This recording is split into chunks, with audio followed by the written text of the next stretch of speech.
저희가 지금 계속 네 번째 주제 성령의 기름 부으심과 은사에 대한 말씀을 나누고 있죠.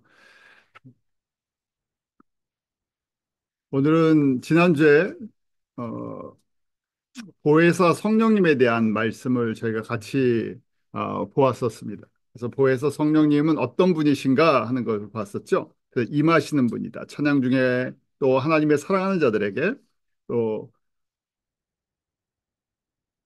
영적으로 성숙한 믿음의 사람들 가운데 성령님과 깊이 교제를 통해서 성령님은 하나님이 삼위 하나님이시고 인격적으로 교제하기 원하시는 분이시라 그랬죠. 깊이 교제하는 그런 관계 속에서 저희가 주님의 뜻을 이루어 나갈 수 있도록 저희를 도와주시는 분이시다.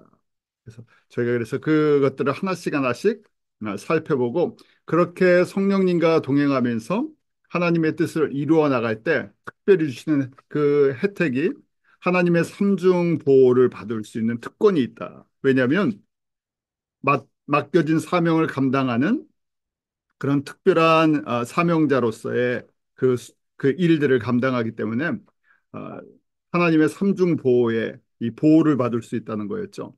우리 세 가지 보호, 천군 천사, 그 안에 보호 천사가 있어서요.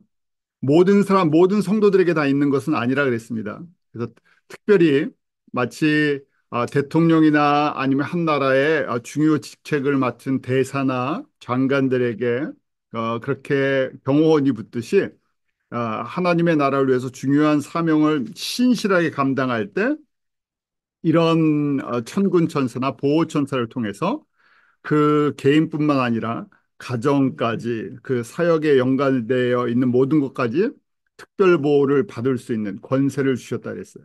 또 성령의 하엄검을 통해서 보호를 받을 수 있고 또 예수 그리스도의 특별한 그 보혈의 능력을 맥시멈 누릴 수 있다고 말씀을 드렸었어요. 그래서 그런 성령님이 보혜사 성령님이 어떻게 임하시나 여러 가지 현상들이 있다고 했어요. 한 가지 모습이 아니라 여러 가지 성령님의 임하시는 모습들이 각 사람에게 하나님의 뜻대로 주시지만 임하는 모습들이 좀 다르다 그랬습니다. 자, 또 이 부분은 우리가 보혜사 성령님을 어떻게 초청해야 되나? 이건 첫 번째 우리 안에 예수 그리스도의 구원의 확신이 있어야 되죠. 구원받은 사람들에게 주시는 하나님의 능력이 되고 하나님의 권세가 되고 또 특별한 사명을 주시기 위한 것이에요. 그래서 모든 성도들이 보혜사 성령님과 교제하기를 원하는데 그렇지만 모든 사람들이 보혜사 성령님을 초청하고 깊은 교제로 들어가지는 않는다는 거예요. 그래서 첫 번째는 보혜사 성령님이 나에게 임하여 달라고 간절함이 있어요. 그래서 저희가 사실은 그 각자 이제 경험들을 하셨겠지만 뭐 저희가 철야나 금요 기도회나 찬양 예배나 뭐 집회 때 이 막 부르짖고 매달리고 했던 그런 일들이 있죠. 어떤 문제가 있어서 어떤 사건 때문에 그렇지만 그 과정 속에서 내가 보혜사 성령님에 대한 간절함이 있었었어요. 그래서 그런 과정들이 있죠. 하나님께서 그런 간절함을 주세요. 그 간절함을 줘서 보혜사 성령님에 대한 강한 그 소망이 생기죠. 그래서 나에게 들어오시기를 원하기 때문에 마음의 문을 열어요. 예전에 저희가 잘 인식을 하지 못할 때, 뭐 이제 성령의 은사를 받는 거, 방언을 받는 거에서 가르친다고 하는 얘기가 있었어요. 가르치는 건 아니지만 우리가 마음의 문을 여는 것, 내가 성령님께 맡기는 것, 나의 생각, 나의 마음, 나의 입술, 나의 마음을 맡기는 연습을 사실은 좀 했던 거예요. 왜냐하면 그냥 막 저절로 일어나는 일은 아니니까요. 그래서 나에게 들어오세요 하고 고백하고 찬양 가운데 아니면 기도 가운데 마음의 문을 여는 건데 저희가 이제 마음의 문을 연다 그러면 이제 혼의 구조가 하나님의 성전의 모습이라 그랬었잖아요. 그래서 여러분들이 기억하셔야 돼요. 성전의 첫 번째 그 문이 열리면 성소가 되고 그다음 또 문이 열리면 지성소로 들어가잖아요. 그것처럼 저희의 마음도 저희 혼도 윗방이 있고 아랫방이 있다고 한번 그려보는 거예요. 그래서 마음의 문을 연다 그러면 어디까지 열어야 돼요? 깊은 곳까지. 나의 깊은 곳까지 열어야 되니까 그게 빨리 열리면 얼마나 좋겠어요. 문이 빨리빨리 열리면. 그게 이제 저희가 이제 문이 빨리빨리 열린다 하는 사람을 저희가 성령 충만하다. 성령님과 깊은 교제를 할 수 있다. 또 다른 얘기로 회개가 잘 되는 사람이에요. 그 생각이 너무 많아지고 그 회개가 잘 안 되면 문이 닫혀버리죠. 그래서 저희가 찬양을 하는 것은 이 문이 열릴 수 있도록 도와주는 거예요. 그래서 찬양을 깊게 그 음악성이 뛰어나신 분들은 박자나 곡조나 이런 것까지 다 신경을 쓰시잖아요. 그 음악성이 조금 떨어져도 괜찮으니까 지금 이제 고해서 성령님과의 관계 속에서 그래요. 일단 내가 그 찬양 속에 내 마음의 혼의 문이 하나씩 하나씩 열려야 되니까 그 가사를 묵상하면서 그 가사의 모습이 나의 모습처럼. 그래서 저희가 이렇게 어, 문을 열 때 좋았던 것, 좋은 찬송들이 그 경배와 찬양, praise and worship이다 그랬어요. 그냥 하나님 보좌로 가까이 나아가는 것, 보혈을 의지하고 하나님 보좌로 나아가는 것, 그거에 초점을 맞추자 그랬었죠. 그러면서 이제 성령님이 임하시는 걸 그려보는 거예요. 머리에서부터 내 내 안에 들어오시는 것을. 그래서 저희가 보통 머리에 임하신다고 생각하잖아요. 머리에서부터 발끝까지. 또 머리에서부터 내 이 가슴, 심장까지 들어가는 것. 그렇게 임하시는 걸 한번 그려보는 거예요. 그래서 불로 임하실 때도 있고 바람처럼 임하실 때도 있어요. 그래서 불로 먼저 임하실 때 우리 이제 우리 안에 있는 그 혼의 깊은 곳에 있는 쓴뿌리들이 태워져 나가는 거예요. 우리 안에 쓴뿌리가 태워져 나간다고 생각하면 빨리 문을 열어야 되죠. 어디까지 태워주세요? 우리 지성소 안에 우리 마음 깊은 곳에 있는 것까지 빨리 드러나고 태워주셔야 돼요. 왜? 수술을 하는 거니까. 수술을 한다고 생각하시면 돼요. 왜냐하면 육신의 수술은 의사가 하지만 이 혼의 수술은 오직 예수님과 성령님만 해주실 수가 있어요. 그러니까 완전히 맡겨야 되는 건데 불로 임해서 태워지는 걸 한번 그려보시는 거예요. 불로 임해서. 그때 이제 바람이 불면 태워진 재들이 날아가는 거죠. 청소가 되는 거예요. 요새 저희 이제 이쪽 뉴욕도 그렇고 뭐 캐나다도 그렇지만 가을이 돼서 낙엽이 많이 떨어지잖아요. 청소하는 사람들이 와갖고 바람을 불어요. 센 바람을 불어야 그게 다 낙엽들이 날아가잖아요. 그것처럼 재가 다 날아가는 것. 또 한편으로는 비둘기 같이 마신다 그랬으니까 잠잠히 내 마음을 만져주시는 것. 만져주시면서 물같이 내 목마른 심령 가운데 생수와 같이 밤비아와 같이 그러면서 깨끗이 씻겨나가는 것들 이 그려보시는 거예요. 또 말씀의 검으로 내 안에 있는 남아있는 쓴뿌리들 뿌리가 깊은 것들을 잘라주시는 거예요. 쪼개주시는 거예요. 그리고 그 다음에 성령의 여긴 기록 안 했는데 성령의 그렇게 잘리고 나면 아프잖아요. 우리가 상처 가운데 이제 잘린 부분, 수술한 부분에 성령의 기름 부으심이 임해서 기름으로 만져주시는 거. 그래서 이 과정이 내 혼의 입구에서부터 깊은 곳까지 계속 되도록 그리시는 거예요. 그려보시는 거예요. 그러면서 그 가운데서 성령님께서 나의 어두운 부분들을 보게 해주시는 그 고백이 필요하죠. 내 안에 있는 먼저 그 어두운 것들, 쓴뿌리들을 이걸 보여주시지 않으면 내가 수술을 받아야 하는 이유를 잘 알지 못해요. 그러니까 이게 이 안에서 역동성이 떨어지죠. 그 다음에 예수님의 보혈로 내 머리에서부터 보혈이 흘러서 내 혼에 마음까지 들어가는 것, 카디아의 깊은 곳까지 보혈이 흘러서 그 어, 우리 언약계 뚜껑이 지성소라 그 언약계 뚜껑이 속죄소라 그랬었죠. 거기까지 예수님의 피가 흘러가는 것들을 한번 쭉 그려보시는 거예요. 지금 이 말로 설명을 드렸는데 이것을 제가 눈을 감고 이 순서대로 성령님이 보혜사 성령님이 이렇게 임하시기를 계속 이 연습을 하시는 거예요. 사모하면서 찬양할 때도 그렇고 예배를 드릴 때도 한 번에 되지 않겠죠. 왜냐하면 이게 무슨 방법론이 아니라 내가 이러면서 성령님께 나를 맡기는 훈련을 하는 거예요. 이게 단순하게 뭐 이 방법대로 했는데 안 돼요 이런 게 아니라 다양한 원리들을 설명을 드린 거예요. 이 원리가 설명을 드린 이유가 성령님과 이렇게 교제하기를 사모하시라는 얘기예요. 왜요? 이렇게 도와주시는 분이기 때문에. 이런 과정 속에 지금 다양한 성령님이 임하시는 여러 가지 모습들을 설명을 드렸어요. 이런 모습 속에서 우리 안에 있는 나를 조명하게 하시죠. 내 안에 내 혼의 모습을, 내 안에 내 마음의 모습을, 내 성품의 모습을, 내 목숨의 모습을, 내 뜻의 모습을, 내 힘의 모습을 보여주세요. 보여주시는 게 은혜예요. 우리 병원에 가면 뭐 엑스레이도 찍고 MRI도 찍고 뭐 CT도 찍잖아요. 그 상태에 따라서. 그래서 그걸 잘 찍어야 진단이 되죠. 그래서 성령님께서 이 과정 속에서 나에게 보여주셔야 돼요. 보여달라고. 그래야 맡길 수가 있어요. 그래서 첫 번째는 이 과정 속에서 내 모습, 내 안에 있는 나의 모습이 보는 게 은혜예요. 보면 맡기게 되죠. 그러니까 이런 과정을 통해서 불로 태우시고 그다음에 바람으로 죄를 날려주시고 그다음에 물로 씻어주시고 그다음에 제일 중요한 게 이걸로 안 되고 말씀의 검으로 나를 비춰주시고 잘라주셔야 돼요. 한 번에 되는 것이 아니라 평생 하는 거예요. 내가 예수님과 동행하면서 그 말씀의 검으로 잘라주시고 그다음에 성령의 기름 부으심으로 만져주시고 그러면 힐링이 일어나죠. 그때 힐링이 일어나는 거예요.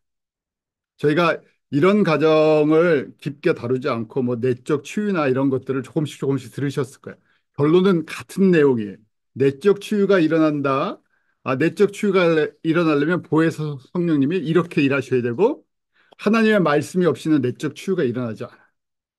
그래서 이 두 가지가 꼭 진행이 되면서 마지막에 예수님의 보혈로 덮어주시는 것, 깊은 곳까지 흘러가는 것, 이렇게 보혜사 성령님이 이렇게 임하실 때 내 안에 있는 마귀의 성품들, 세상의 정욕들, 이런 것들을 보게 하시고 이게 빠져나가는 것들을 저희가 관찰할 수 있죠. 그래서 태워지고 씻겨지고 잘려지고 성령의 기름 부으심이 임하면서 우리가 쓴뿌리가 정리된다는 것이 마귀의 성품들이 드러나고 이것들이 빠져나가는 거예요. 그중에 가장 우리가 흔하게 경험하는 것이 사람들 가운데 있는 건 질투심이 있잖아요. 그 질투심만 없으면 웬만한 게 해결된다고 이거 보죠. 왜냐하면 우리 안에는 누구나 다 경쟁 의식도 결국은 질투심 안에서 시작되죠. 비교 의식도 질투심이 안에 깔려 있어요. 그래서 한국 그 속담에 그 깔려 있는 그 속담들도 질투심이 있어요. 그 사촌이 땅을 사면 집을 사요. 땅을 사면 배가 아픈 것도 질투에 다 들어가 있어요. 그래서 이렇게 성령님이 천천히 우리 우리 혼의 구조가 쓰레기통이라고 생각하시면 돼요. 쓰레기통이 아닌 사람이 아무도 없었죠. 저희가 정도의 차이가 있었지 다 쓰레기통이에요. 왜요? 뭘 담고 있었기 때문에. 우리의 혼이 마귀의 성품을 담고 있었기 때문에 영적으로 보면 쓰레기통이었다는 거예요. 그래서 그 냄새를 빨리 맡아야 되고 그 안에 들어있는 것이 사실 나의 모습이었는데 나의 그 안에 있는 나의 모습들이 이 쓰레기통 안에 있었던 모습이라는 것이죠. 그래서 그것을 고백할 때 청소하시는 도와주시는 보혜사 성령님이 이 안에서 움직이기 시작하세요.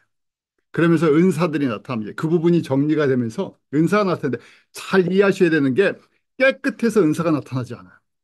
저희가 바라는 거는 완전히 깨끗해진 다음에 은사가 나타났으면 좋겠어요. 근데 조금 만져주면 은사가 나타나요. 그래서 제가 그런 생각을 했어요. 왜 하나님이 아시면서 인간의 연약함을 아시면서 좀 어느 정도 좀 깨끗하게 하신 다음에 은사를 주시면 은사가 꼭 문제를 덜 일으킬 텐데 은사를 조금 깨끗해져서 이게 이제 소통이 되면 은사를 주세요. 그 사실은 열매를 맺기 전에 열매를 맺는 거는 우리 믿음의 여정 동안에 맺어지는 거고 은사는 그 중간에 받을 수가 있어요. 그래서 저는 저의 개인적인 생각은 거꾸로 됐었으면 참 좋았을 것 같은데 예수님께서 거꾸로 아니고 은사부터 주셨어요. 이 과정이 시작이 되면 은사가 나타나요.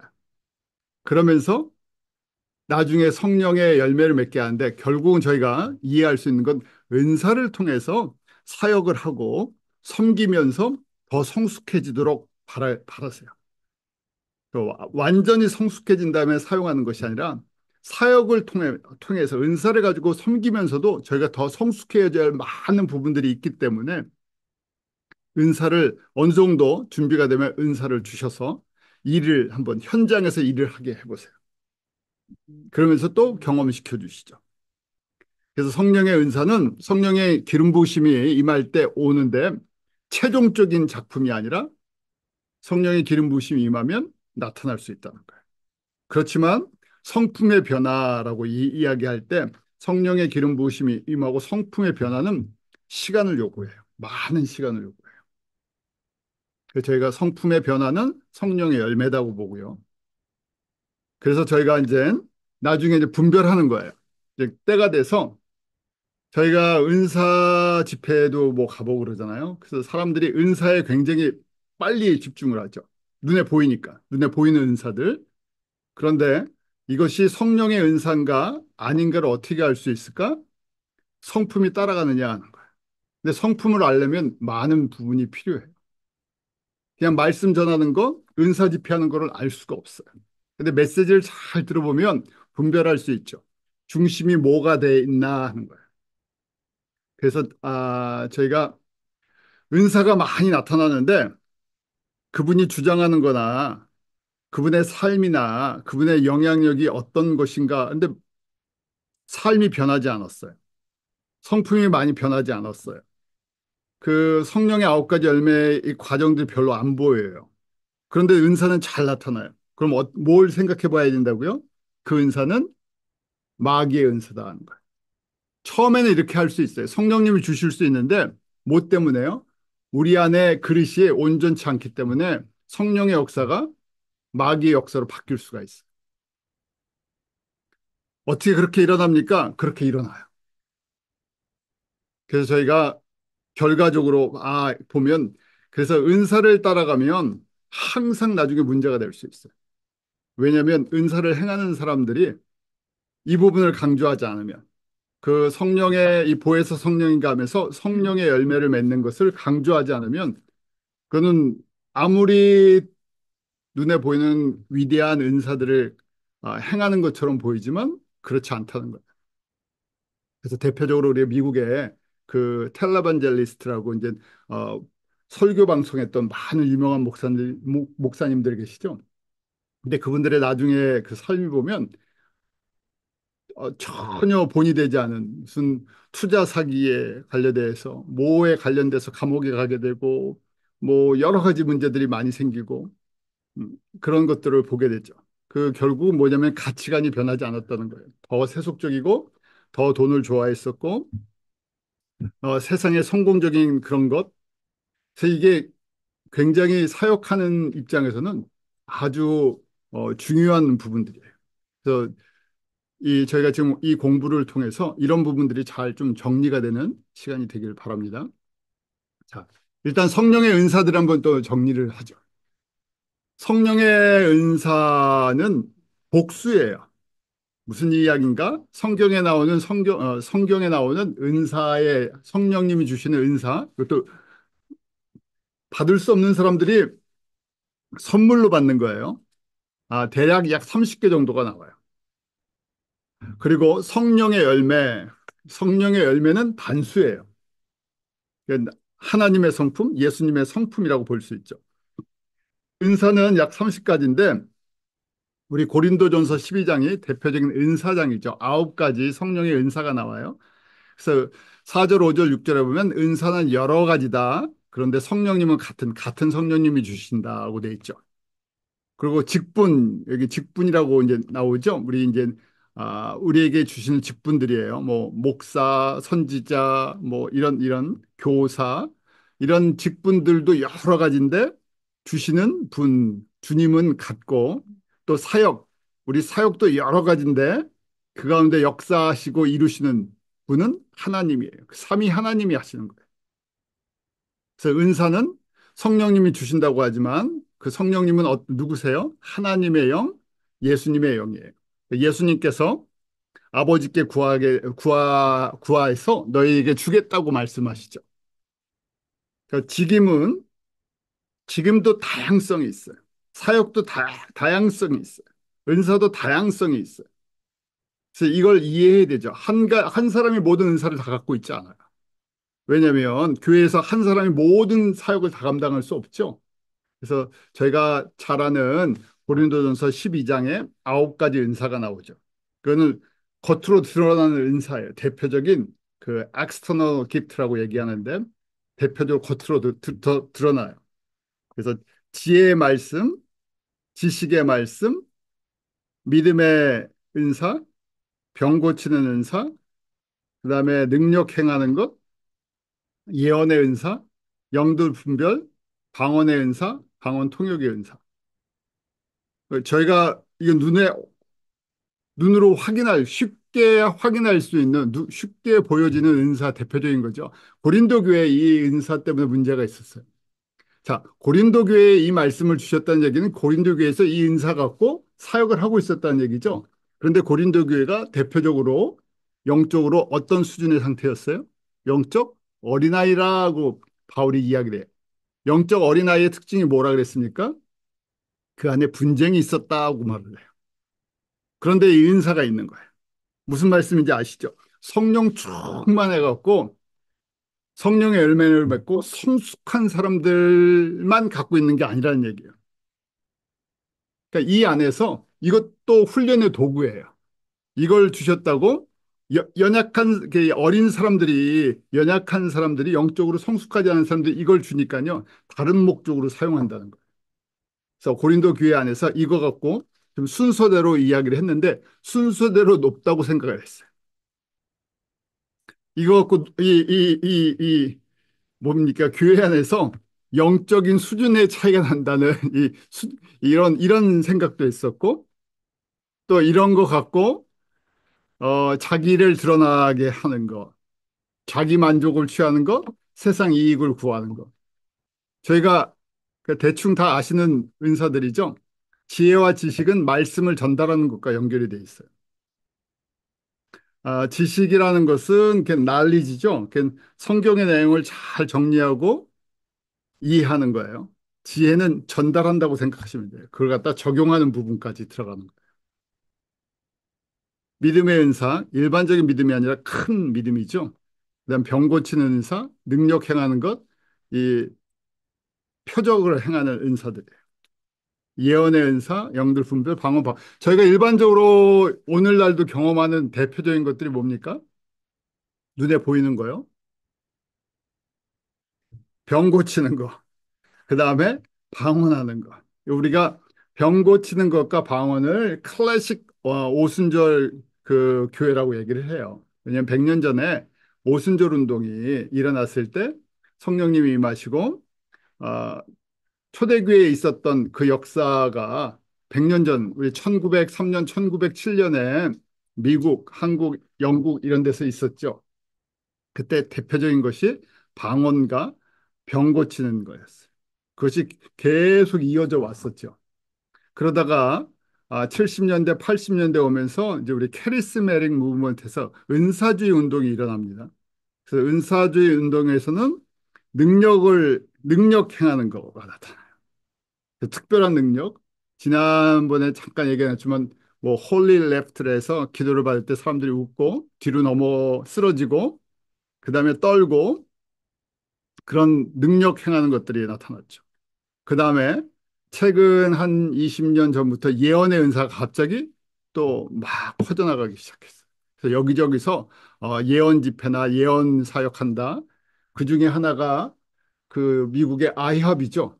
아이합이 예언의 은사랑 또 연결이 되어 있는 부분들을 강조하면서 사역들이 확장이 됐어요.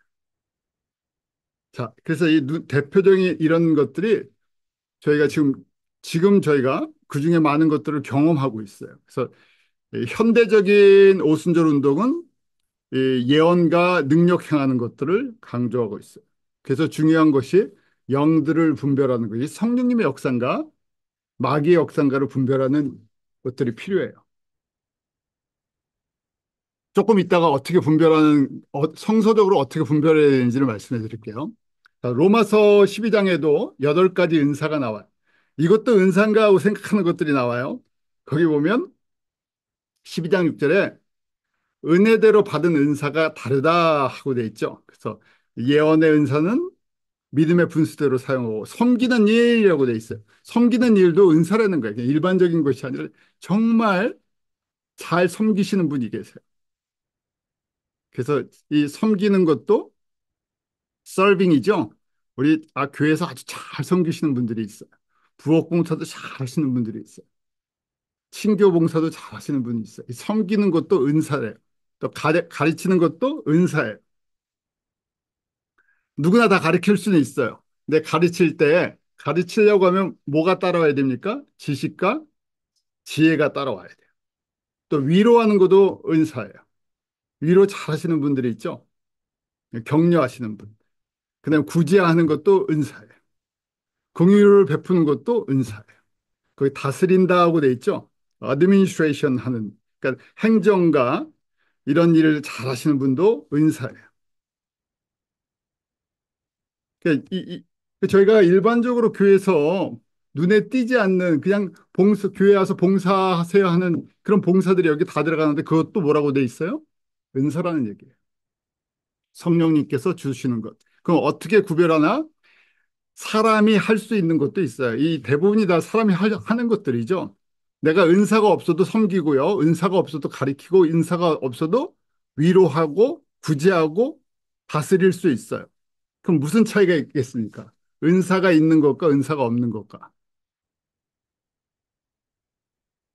손님 대접하는 것도 은사로 쓸 수 있어요. 성도들의 쓸 것을 보이지 않는 참 사람들의 필요를 보게 돼요. 그래서 공급해 줄 수 있어요. 은사가 아니면 어떻게 되겠습니까? 은사는 뭐예요? 성령님께서 주시는 무료 선물이죠. 내 게 아니에요. 그러니까 쓰면서 내 거라고 생각하겠습니까? 아니죠. 주님이 주신 은혜로 하는 거예요. 그런데 내가 하면 어떻게 되겠어요? 내가 손님을 대접하고 내가 성도들의 쓸 거를 베풀고 내가 해요. 그러면 어떻게 되겠습니까? 내가 하다가 마음에 안 맞으면요. 안 맞아요. 안 하죠. 네. 저희가 번다웃 된다고 얘기해요. 쉽게 번다웃 될 수 있어요. 왜냐면 내 뜻에 안 맞으면 그만두면 돼요.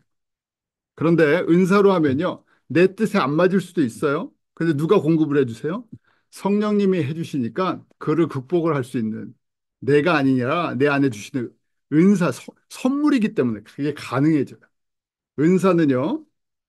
저희가 베이스에 좀 이따 보겠지만 고린도전서 13장 사랑의 은사가 베이스에 깔려 있어야 됩니다.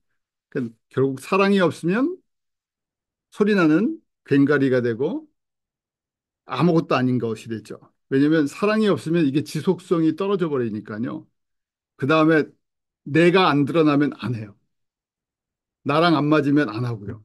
그래서 그것이 은사라는 부분이 이런 적에서는 다 선물로 주셔서 은혜로 하는 거죠. 자, 또 에베소서 4장에 보면 직임에 대한 것이 나오죠. 사도, 선지자, 복음 전환자, 이반젤리스트, 목사, 교사 이렇게 나와요. 그래서 이 다섯 가지 저희가 보통 교회의 대표적인 직분인데 이것도 은사라는 거예요. 직분도. 왜냐하면 직임도 한 하나님 안에서 우리 주님께서 주시는 거예요. 목적이 같기 때문에 그래요. 그래서 사도는 이제 신약 시대 때 보는 거예요. 큰 하나님의 그림을 보는 거예요. 예수님께서 원하시는 교회의 방향이 무엇인가? 비전을 예수님이 보시는 걸 보고 전달을 하죠. 그 방향을 제시하는 사람. 선지자는 구약의 선지자는 하나님의 말씀이 임하지 않을 때 한 조각의 그림을 보는 거예요. 한 조각의 그림을 보고 하나님의 백성들에게 전달을 해요. 왜요? 완성된 말씀이 없었고요. 구약의 말씀도 완성이 안 됐었죠. 한 조각 한 조각을 보면서 전달을 해요. 하나님의 뜻이 무엇인지. 그래서 메시지가 강해요. 왜냐하면 구약의 선지자들의 역할은 메시지는 다 회개하고 여호와께로 돌아와라. 우상을 섬기던 것들을 버리고 여호와께로 돌아오라. 돌아오지 않으면 뭐가 임한다고요? 하나님의 징계하심이 임할 것이다. 그렇지만 회개하고 돌아오면 하나님께서 긍휼을 베풀어 주실 것이다. 그게 선지자들의 메시지였어요. 그러면서 그 메시지 속에 역사가 있어요. 그래서 북이스라엘은 북이스라엘 그 당시 상황이 있고 남유다는 남유다 당시의 상황이 있어요. 근데 거기로 끝나지 않죠. 그 선지자들이 선포하는 말씀 속에는 선지자들도 이해를 깨닫지 못했지만 그 너머에 예수 그리스도와 예수 그리스도의 초림과 재림까지 들어가 있어요. 그래서 저희가 선지서 공부하기 어렵다는 것이 이런 큰 그림을 다 본 다음에 역사적인 배경도 이해하고 그리고 그 말씀이 역사적인 이야기를 담고 있나 초림을 담고 있나 재림을 담고 있는가를 분별해야 되기 때문에 좀 어렵다 그래요. 자, 구약의 선지자는 그래서 메시지가 그렇게 흘러갔는데 신약은 어떻게 됐습니까? 구약이 완성된 말씀이 있고 예수님이 오셨어요. 그래서 예수 그리스도를 통해서 어떻게 하나님의 나라가 세워져 나갈 것인가, 완성될 것인가. 그런데 저희는 또 달라요. 왜냐하면 저희는 이 당시까지만 해도 신약 성경이 완성이 안 됐어요. 그래서 선지자들의 역할이 중요합니다. 사도들과 선지자들의 역할이 뭡니까?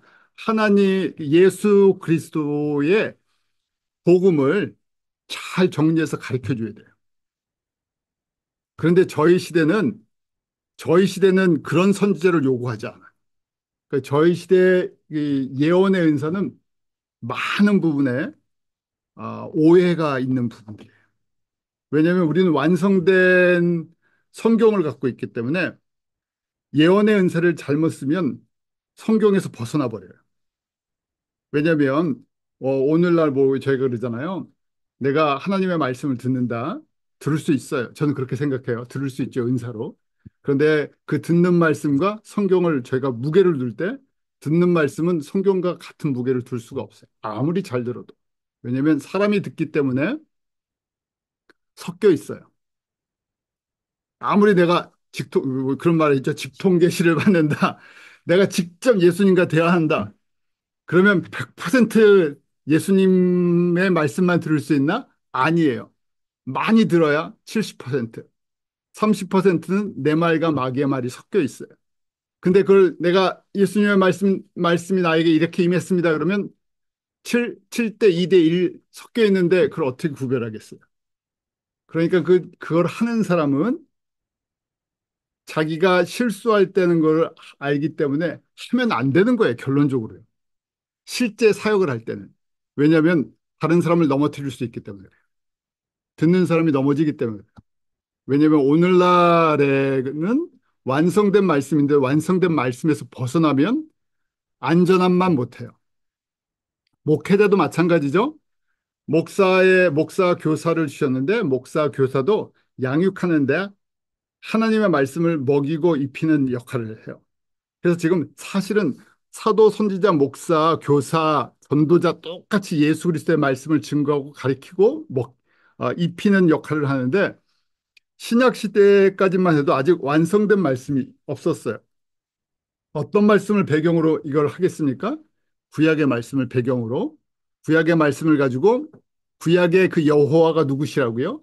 예수님이라고. 그냥 구약 말씀, 예수 그리스도의 복음을 정리를 해서 나눠주는 사람들이었어요. 근데 지금은 어때요? 구약도 있고 신약도 있어요. 그걸 잘 정리해서 배우는 과정이 사도, 선지자, 목사, 교사, 전도자의 가장 기본이에요. 구약과 신약의 말씀이 정리가 안 됐는데 이 사역을 한다 그러면 어떻게 되겠어요? 사람들을 잘못 인도할 수 있어요. 그래서 저희가 사역을 아미를 통해서 사역자들을 성서 교육을 시키는 이유가 이 배경 때문에 갖고 있는 거죠. 왜냐하면 사람들에게 하나님의 말씀을 사도처럼 선지자처럼 목사, 교사, 전도자처럼 전하는 사람들이. 그런데 큰 그림이 없어요. 정확한 내용을 이해하지 못해요. 그러고 전달하면 어떻게 돼요? 똑같죠? 내 말과 내 생각과 세상 말과 하나님의 말씀이 섞여버려요. 그 듣는 사람은 뭐라고 들어요? 하나님의 말씀으로 듣죠. 그래서 저희가 설교할 때 그러잖아요. 선교지에 가서 섬길 때 많은 그 현장에 있는 목사들이 하나님의 말씀 한 구절 읽고 내가 하고 싶은 얘기하고 그다음에 온 손님들도 얘기를 하고. 그래서 그냥 그 시간이 예배 시간이라 그러고요.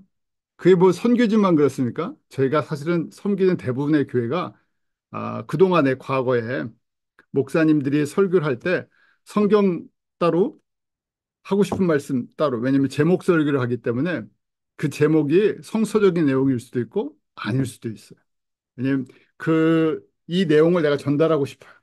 그래서 성경에 있는 내용을 뽑죠. 뭐 그러다 보니까 이 안에 문제들이 생기죠. 기타 다른 은사들도 있어요. 그래서 고린도전서 12장 28절에 보면 또 서로 돕는 은사도 있대요. 그리고 베드로전서 4장 11절에 보면 봉사하는 거,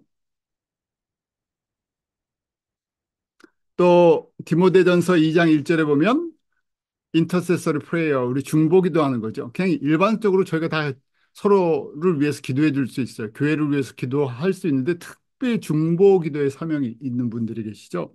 한국에 있을 때 많은 권사님들 중에서 특별한 권사님들이 뭐 영락기도원 같은 데서 나라와 민족을 위한 기도회 하고 주중에 한 번 모이세요. 몇 시간 동안 다른 기도하지 않고 그 남북에 대한 나라와 민족의 복음화를 위해서 그분들이 기도를 하셔요.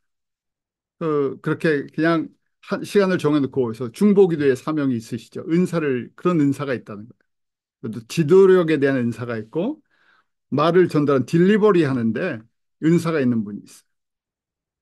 행정이나 경영이나 이런 것 쪽에도. 또 재정 관리하는 것도 은사가 있는 분이 있어요. 그래서 성경에 약 30가지가 나오는데 더 많은 것들이 있죠. 왜냐하면 성경에 없는 다른 은사들도 있어요. 더 나누면요. 요새는 세상에 더 세분화되니까 더 세분화된 은사들이 있을 수 있겠죠. 중요한 거는 한 사람이 절대 30여 가지를 다 갖고 있지 않아요. 무슨 얘기입니까? 완벽하지 않다는 거예요. 그러니까 내가 이런 것이 있고 다른 사람이 그런 게 있어요. 그래서 고린도 전서에서 저희가 대표적으로 아는 것처럼 12장에 사도 바울이 몸과 지체로 설명을 하죠. 예수 그리스도의 머리 안에서 우리가 한 몸을 이루어 나가는데 몸에 많은 파트가 있잖아요. 그것처럼 은사도 다양하다. 성도들에게 주신 것이 다양하다는 거예요. 그런데 목적은 같아요. 한 몸을 이루어 나가도록 성숙하게 만들도록 한다는 거예요. 그래서 누구에게 어떤 사람들이 받나? 전적으로 하나님의 주권과 하나님의 뜻이에요. 그냥 저희가 막 부르짖는다고 사실은 받는 건 아니에요. 그런데 부르짖다가 받지요. 왜 그런 일이 일어날까요? 우리 안에 사모하는 마음을 주셔서 그래요. 근데 중요한 원리가 있어요. 그럼 은사를 받아야 됩니까? 저희가 인식을 하든 못하든 진정한 의미의 그리스도인이 됐다면 은사가 있을 수밖에 없죠. 왜냐하면 내가 예수 그리스도 안에서 한 몸이 됐기 때문에 그래요. 고린도전서 12장 18절에 하나님이 그 원하신 대로 지체를 각 몸에 두셨다. 그러니까 저희가 예수 그리스도 안에 붙어 있다는 얘기는 다른 얘기로 하면 나도 은사가 있다는 얘기예요. 손은 손의 역할이 있고 손가락은 손가락의 역할이 있고 손톱은 손톱의 역할이 있어요. 내가 손톱이라면 내가 손톱의 은사를 주셨다는 얘기예요. 내가 예수 그리스도 안에 붙어 있다면 지금 그 말씀이에요. 내가 예수 그리스도의 피로 하나님 우리 예수 그리스도 안에 붙어 있다 그러면 한 파트 맡은 데가 최소한 한 파트가 있다는 거예요. 그래서 붙여주신 거예요. 예수님이. 그래서 감당해야 할 일이 있다는 얘기죠. 자, 그래서 은사가 없는 사람은 없다. 또 저희가 이 달란트로 얘기해도 마찬가지죠. 우리 달란트 비유할 때 5달란트, 2달란트, 1달란트 하는 말씀 있잖아요. 아무리 적어도 1달란트는 다 받았다. 이제 그게 뭔지를 저희가 알고 있어야죠. 자, 그러면서 고린도전서 12장 12절에 몸은 하나인데 많은 지체가 있고 몸의 지체가 많은 한 몸인 것 같이 그리스도도 그러하다. 그리스도 안에서 이렇게 돼 있다는 거예요. 그래서 다양성과 조화성이 있어요. 예수님이 주신 거예요. 필요에 따라서. 어떤 필요? 예수님의 몸을 이루어 나가는데 필요하기 때문에 그래요. 그래서 관심이 조금씩 다 달라요. 마음에 오는 게 조금씩 다 달라요. 그래서 은사는 다양하다. 마치 창조 질서 가운데 있어요. 우리 전 세계 인구가 80억이다 면 80억이 다 다르죠. 비슷한 것들은 있을 수 있지만 똑같은 사람은 아무도 없어요. 그래서 각자가 다 달라요. 그런데 하나님의 영광을 위해서 지음받았어요. 그래서 모든 자연 우주 만물이 하나님의 영광을 선포하는 도구가 되는 것처럼 성도들도 우리 지체들도 그리스도 안에서 하나가 돼요. 예수 그리스도 안에서 하나가 돼요. 우리 이 다양성을 인정하는 것, 그래서 harmony in diversity, diversity in unity 뭐 이런 표현들을 쓰는데 다양한 것 속에서 조화를 이루고 조화 속에서 다양성을 저희가 인정하는 거예요. 그런 의미에서 저희가 이 멀티컬처, 멀티에트닉, 다민족, 다문화 속에 사는 게 많은 그 도움이 돼요. 왜냐면 과거에 우리 미국을 멜팅 팟이라 그랬었죠. 여기 들어오면 미국 문화에 다 녹아서 미국이라는 것을 만들어낸다. 그래서 요새는 뭐라고 얘기를 합니까? 샐러드 볼과 같다. 다양한 민족들이 와서 각자의 맛을 내는데 크게 한 볼 안에 있어요. 그 다양한 생각들을 갖고 있는 사람들, 문화 배경을 갖고 있는 사람들, 그러면서 저희가 서로 어느 정도 이해해 가면서 다양성을 인정해야 우리가 살 수 있어요. 내 것만을 주장을 할 수가 없죠. 그런데 예수 그리스도의 몸이 그렇다는 거예요. 머리는 예수님인데 이 안에 다양성이 있어요. 왜 나랑 똑같지 않지? 똑같은 생각을 하지 않지? 할 수는 있어요. 왜냐하면 우리에게 주신 그래서 은혜를 받는 통로가 조금씩 다를 수가 있어요. 그런데 이제 이게 교화를 유니티를 이루려면 머리가 생각하는 것이 무엇인지를 알고 있어야 돼요. 왜요? 저희가 머리에서 떨어져 나가면 어떻게 됩니까? 지체가요. 머리에서 떨어져 나가면요. 좀 표현은 좀 그렇지만요. 우리 우리 몸의 한 파트가 머리에서 떨어져 나간다 그러면 무슨 얘기예요? 몸에서 떨어져 나가면요. 어떻게 되죠? 불구가 돼요. 불구가 되고 그 떨어져 나간 거는 죽어버려요. 몸은 불구가 되고요. 그래서 이 다양성과 조화성을 이해를 해야 되는 거죠. 자, 은사를 주신 목적이에요. 자신과 교회의 유익이 되기 위해서 주셨다고 돼 있어요. 고린도전서 12장의 7절에 보면 성령의 나타나심을 주시면 유익하게 한다고 있죠. 유익한다. 에, 공통의 도움이 되는 게 있다는 거예요. 그래서 구체적으로 또 보면 에베소서 4장 12절에 성도를 온전케 하며 봉사일을 하게 하며 그리스도의 몸을 세우려 하심이라고 돼 있어요.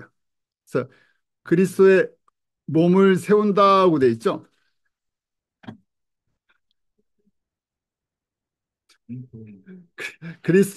그리스도의 몸을 이루어져 나가는 그 모습이 그 모습을 위해서 은사를 주셨다고 돼 있어요. 근데 자, 저희가 그러니까 예수님이 30살이라고 생각하세요. 30살.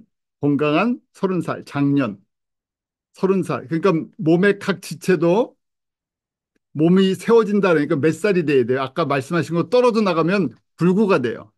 장애인이 돼요. 그래서 다 모든 부분이 어디까지 잘해야 돼요? 30살까지 잘해요. 이렇게 생각해 보세요. 제가 팔은 30살까지 잘했어요. 근데 다리가 한쪽 다리는 30살이고 한쪽 다리는 10살이에요. 그럼 어떻게 됩니까? 잘 펴는 그렇지만 잘 못 걸어요.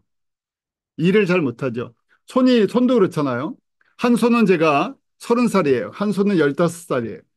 그러면 일을 잘 못해요. 손가락 하나도 그래요. 손가락 하나도 길이가 안 맞으면 일을 잘 못해요. 그래서 왜 그러면 전체가 이렇게 30살이 돼야 됩니까? 거기 봉사의 일을 하도록 이라고 돼 있어요. 성도를 온전케 해서 그렇게 돼 있죠. To prepare God's people for works of service. 일을 할 수 있도록 성도들을 준비시키는 거예요. 그래서 so that the body of Christ may be built up이라고 되어 있죠. 그렇게 그래서 예수님의 몸이 이렇게 세워지는 거예요. 그러니까 몸이 안 자라면 일을 못 해요. 무슨 일을 맡기셨는데요? 우리를 통해서 교회를 통해서요. 성도들을 통해서 예수 그리스도의 복음이 모든 민족 가운데 증거되는 하나님의 나라를 세워나가는 그 일을 맡기셨어요. 교회를 세우신 목적은 클리어하잖아요. 사도행전 1장 8절에 예수 그리스도의 증인으로 이 땅 가운데 교회를 세우셨어요. 그런데 어떨 때 할 수 있다고요? 건강할 때 할 수 있어요. 그러니까 건강하게 하려니까 은사들을 주셨다.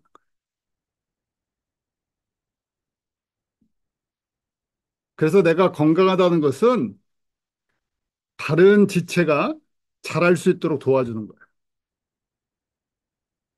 우리에게 은사는 다양하지만 목적은 같아요. 다른 부분들이 잘하도록 도와줘요. 30살까지. 내가 30살까지 잘했다 그러면 다른 지체들이 30살까지 잘하도록 도와줘야 돼요. 자, 이러면서 교회 개념이 굉장히 커져요.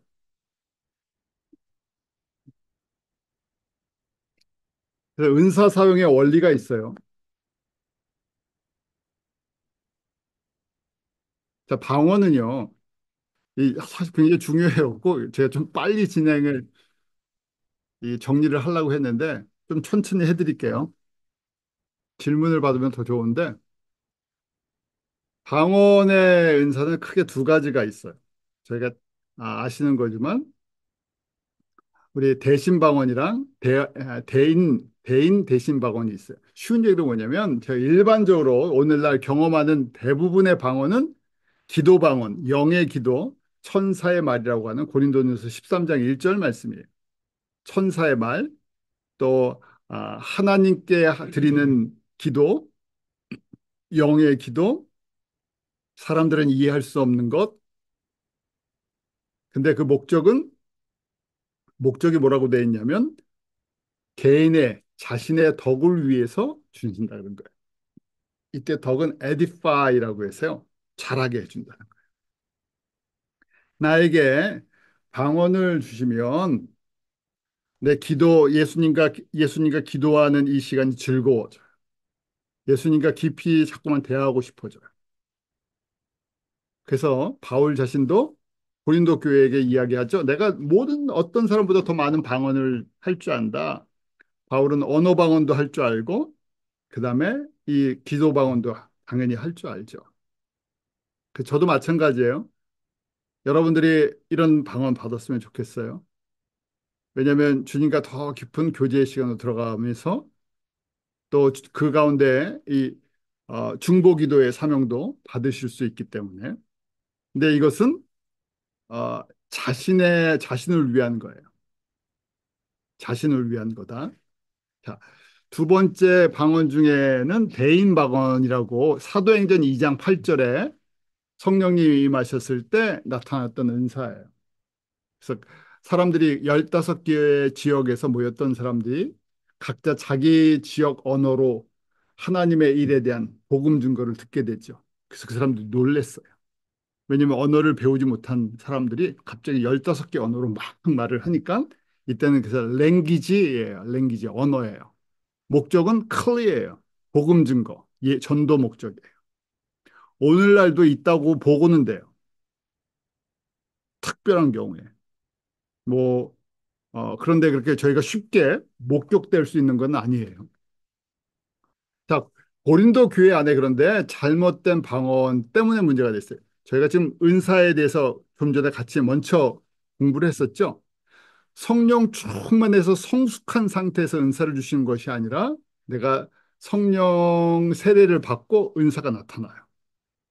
자, 또 그 전에 성령 세례를 안 받는 사람들도 있어요. 아직 교회 안에. 교회가 참 이 다이나믹이 있어요. 자, 교회에 들어오면 다 구원받습니까? 아니에요.